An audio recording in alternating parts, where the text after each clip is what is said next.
2020 EMS Today program conference here in Tampa has been the best yet. The program offerings, the class offerings, as well as the exceptional floor space, the ability to meet with vendors, see new products in action, talk with knowledgeable vendors who know their products, are passionate about their products.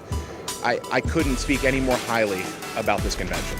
Instructors are phenomenal. They've got really good background information, background resources. They're able to answer questions efficiently, engage with everybody. They bring a wealth of knowledge. They are passionate about what they teach, so you don't get someone that just has to teach a session. You get people who really want to be here and teach what they love and are passionate about, so you get the best of the best. I think industry leaders can get value out of this just because of the wide variety of products and services that are here. A lot of new concepts are coming out every year. The opportunity to get most of them in under one roof and get exposure to them all in one place over a period of 2 to 3 days is pretty significant. It brings light to things that you may not know or see. We're getting to hear what other people in other parts of the country, how their protocols differ from us and how their thought processes differ, how they handle trauma patients versus how we would handle trauma patients. So it just kind of gives you perspective to what you're doing. As EMS, we're learning and growing quickly, and we've got to stay on top of that to be a profession.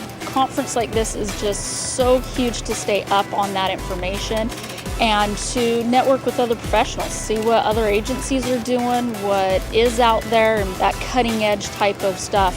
To have an incredible convention like this where peers can come out, congregate, network, while meeting the industry trailblazers, while meeting the vendors who are setting the standards going forth in emergency care, that is the true value of this conference, and it is valuable to anyone who values EMS.